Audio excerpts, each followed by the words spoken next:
tak mulai saking kaidah usul fikih ya. Kaidah apa?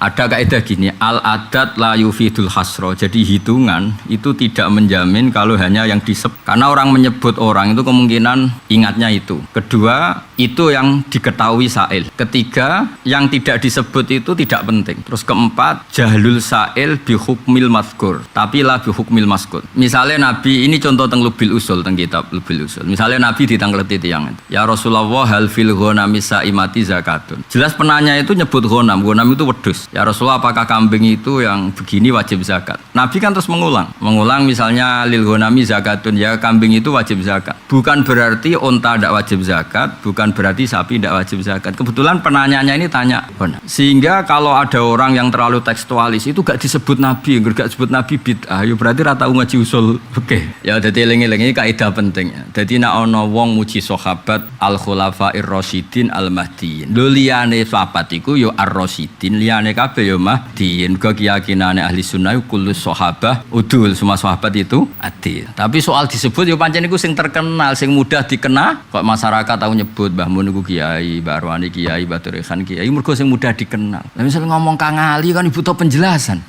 Malah ribet. Kang Ali sopo? Kan repot ta. Hamdani repot. Malah di sertifikasine nang kiai. Dibule jek diproses ning Kemenak kan. Umpamane nek malaikat Jibril sing takok, ora tau tahajud nyayu nah. Ribet kan. Jadi eleng-eleng ya. Jadi kalau Nabi menyebut sesuatu itu mungkin sa'il, tanyanya itu. Karena sa'il tanyanya halil ghanami zakatun, ya Nabi jawab lil ghanami, tapi tanpa menafikan sapi dan apa, misalnya kebo atau napa lah sing saimah zakat. Aulil jahli bi hukmil mas'ul, tapi lah bi hukmil maskut. Nak hukume wajibe unta dekne wis roh, sing perlu ditakokno hukume wedhus. Wong kan gak ngarah takok, Mbah Mun kiai napa mboten? Ya ora ngarah wong kadung terkenale ngono. Terus akhirnya takok, Hamdani kiai napa mboten? Terus tak jawab kiai. Mergo ini yang perlu ditanyakan. Paham ya? Mbah Mun wis karuan. Lha iku aulil jahli bi hukmil mas'ul duna hukmil mas. Iku ana ilmune usul. Ana wong anggere alim usul fikih ya alim tenan, go ruwet ya ra karuan. Jenenge kitab Lubil Usul Jamul Jami' roh judule tok wis ngelu. Mane riyen zaman kancaku ngaji kiai. Gus kiai ini kok mundak mandek iku iso ta ora? Bareng kiai ini menara ndok wali ngamuk. Sing maca cepet tuh malah sing goblok. Mergo kita usul fikih kok kita matematika, diwaca cepet malah ketok goblok. Mergo wis ruwet wis senam otak tenan. Jadi ben sampean ngerti, ben kok kowe ora terlalu tekstualis. Napa tekstualis. Jadi Nabi nyebut, baleni ayo, Nabi nyebut kemungkinan itu yang ditanyakan. Itu yang di nomor 2, kemungkinan sa'il sudah ngerti hukumnya maskut yang enggak ditanyakan, tapi yang ditanyakan belum tahu. Tapi yang jelas itu la yufidul hasro, penyebutan itu tidak berarti hanya itu. Mulanya ketika Sayyid Muhammad ngarang ini luar biasa, ketika beliau menyebut nama-nama itu ditambahi bahwa itu tidak menjadikan hanya itu. Mergo khususon ma'akasrotihim wa tafarruqihim fil bil. Jadi itu diulang-ulang oleh Sayyid Muhammad, oleh ulama. Jadi Imam Bukhari itu dulu pas latihan ngaji hadis ya menyoal dirinya sendiri, menyoal ahli hadis, tapi bukan dalam rangka ngritik tapi dadani. Akhirnya semua hadis rata-rata diulang. Angger diulang kok delok top kok ulane genti, saniyah ya genti, sampai sahabat jadi. Nah, kalau yang ahli Quran tuh hanya itu-itu saja, itu lam yablugh adadat tawatur. Nanti masalahnya itu berarti Quran tidak mutawatir. Makanya kita butuh ruwatun la yuhsauna adadan, butuh banyak rawi yang tidak bisa dihitung supaya balaghul Qur'anu haddat tawatur. Nah, mulane ning kene bulan baleni ora mungkin sahabat sing hafal Quran mau jumlah itu, tapi napa? Jumlahnya banyak. Soal itu yang disebut iku mergo sing terkenal. Mulane Sayyid Muhammad langsung nyusuli wali sama annaha ula faqat hum al khufat. Ketika aku menyebut sekian orang yang saya sebut bukan berarti hanya mereka. Paham nggih? Ben Quran tetap mutawa. Ya kados pahlawan lah. Kita mau ndak mau secara administrasi negara nyebut pahlawan kan ndak banyak. Padahal pahlawan itu ribuan, mungkin jutaan. Semua orang berkontribusi memerdekakan Indonesia, namanya juga berhubung parmen ning desa ora ono sing ngutip. Padahal dekne matine ditembak belan. Ono Pak Ijo sawahe Tegale dintekno tentara zaman iku nyumbang telo, nyumbang wi. Tapi ora ditulis. Kita harus punya keyakinan. Pahlawan kuwi cek ditulis, sing ora sing ditulis. Asal kontribusinya sama demi Indonesia, namanya juga. Lane Mbah Mun anu santri senane angger boyong cung nanti sawah tanduri wi cung tanduri telo. Guling-gilingan iku dhisik sing makani tentara kemerdekaan. Ku dhisik zaman do kangelan dhisik ra usum tentara mangan pizza ra ono. Mangane iku wi telo kiai ya padha nggih ngoten. Kiai saiki pesenane wis soto, wis maju nih, pun maju. Eling-eling ya. Jadi eling-eling kok edan apa? Yang disebut itu bukan hasr, kan hanya itu. Mesti maksud walai sama ana hadza ana haula faqat humul huffat bal hunaka kasirun ghairuhum sing mislu. Nah, saiki tak wacana hadis ben sawangane pinter no. Nek ora iso pinter ya maling gak sawangane pinter. Mergo mantas sabab bi qaumin fa min. Ora paham ilmu tafsir lah nggawa qaid asasiyah ngalor gitu. Aja apa Kang ilmu tafsir. Karangan apa Said Muhammad? Sing mulang sapa Gus Bak? Ra top Kang, top. Sapa sing ra roh tope Sayyid Muhammad? Lah nek wonge protes, lha kowe kok top sing aran ngono. Drengki kok mbok rumat. Hadatsani Yunus bin Abdul A'la As-Sadafi akhbarana Ibnu Wahb bin qala akhbarani Amr bin Haris anna Abu Bakar bin Sawadah. Mriki tulisane Sawadah. Nah kitabe sampean Saudah ya berarti beda kitab. Nah ana tulisane berarti ra duwe kitab.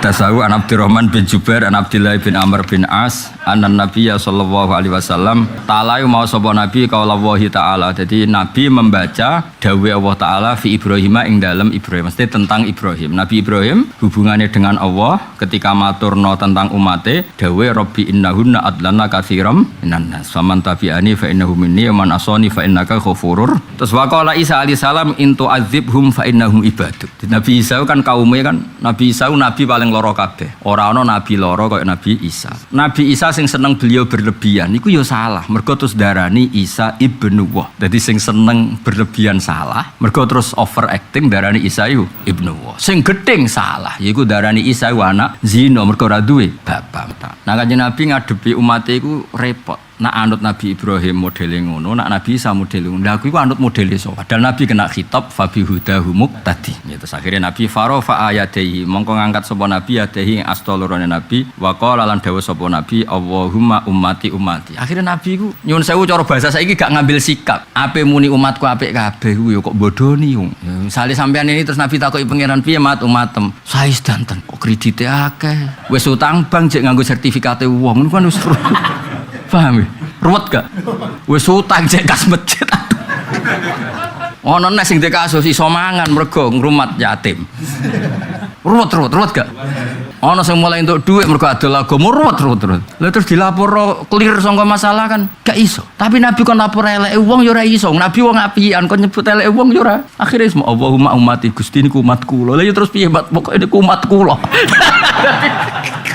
Dadi ora pokoke niku umatku lho. Aku dhisik takoki Mbah Mun ngono, piye bocah-bocah bolang tambah pinter mboten niku tetep santri jenengan wong mondoke teng mriki. Aku bener kok wong mondoke teng mriki. Sing jawab Mbah Mun lucu, pinter kowe. Pinter kok survei no. Pengalaman. Ya kaya kowe misalnya iki ditakoki mertuamu kadang kan ngetes dok, piye cung bojomu? Kowe terus cerita niku ambek kula wantun ngene, mantu elek kok cerita elek. Tapi kowe muni, suwae mbek kula. Mertuamu yo ngerti, mosok wong kaya kowe diapik. Mosok.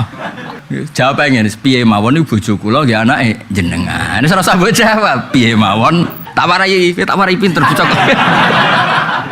Setuju Bang ya? Diwarai pinter ya. Ya, setuju. Soalnya rasa dijawab Allahumma ummati. Nah itu. Kemudian tentang Pak Ahmad Siddiq, saya tahu banyak karena dulu saya masih ingat. Ini sekaligus ijazah pada cucu-cucunya. Kalau sama anaknya tidak berani saya. Sama cucu-cucunya.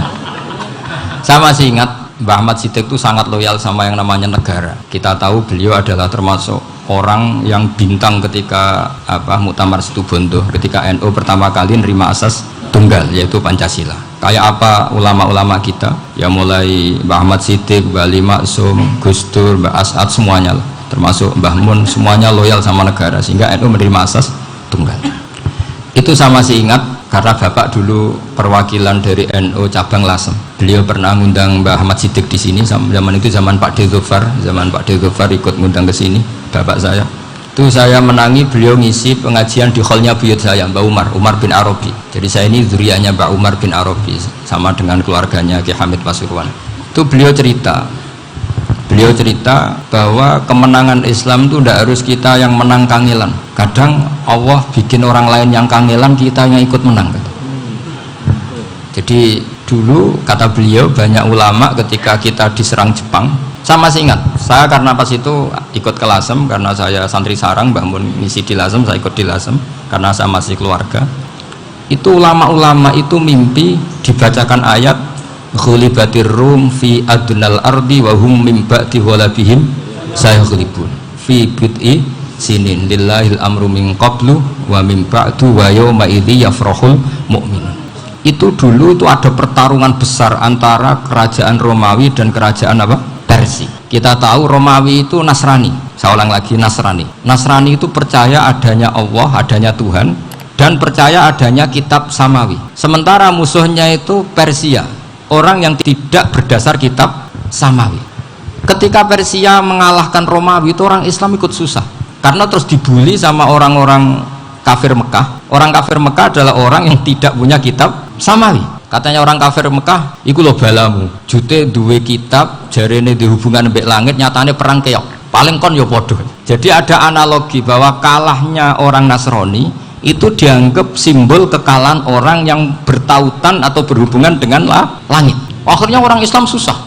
Saking susahnya orang Islam sampai Abu Bakar itu tanya, ya Rasulullah, lalu orang Romawi menang itu kapan? Terus ada surat turun fibit isinin, ya kira-kira 3. Abu Bakar pas itu belum alim-alim amat, jadi ngartikan 3 itu ya 3 betul, sehingga beliau masyhur itu. Pokoknya nanti Romawi pasti menang 3 tahun lagi. Datang ke Rasulullah, Nabi menjelaskan, loh ndak, bid'u itu mabena salas ilatis itu 3 sampai 9. Kamu jangan bilang 3. Pembuktiannya enggak 3 tahun tapi nunggu 9 tahun. Ketika tahun ke-7 orang Islam itu menang. Gila ya, tahun 9 itu umat Islam menang. Menangnya umat Islam mengalahkan musyrik Mekah itu di Badar. Romawi mengalahkan apa? Persia. Gara-gara Romawi mengalahkan Persia itu cara berpikir orang tuh rubah. Ternyata langit itu ada, kekuatan langit itu ada. Terus lalu relevansinya dengan Indonesia gimana? Wa yauma idzi yafrahul mu'minun. Ketika orang Romawi yang punya kitab samawi mengalahkan Persia yang tidak punya kitab samawi, itu orang Islam ikut bunga, ikut gembira. Itu semua kiai banyak yang mimpi seperti itu. Ini cerita Pak Ahmad Siddiq. Ternyata betul,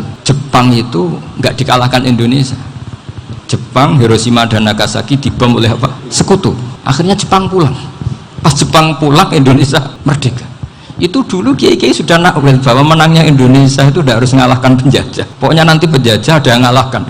Jadi orang Islam zaman itu tidak bisa mengalahkan Persia. Yang mengalahkan itu Romawi. Tapi orang Islam ikut gembira. Itu sebenarnya wa yauma idzi yafrahul mu'minun binasrillah.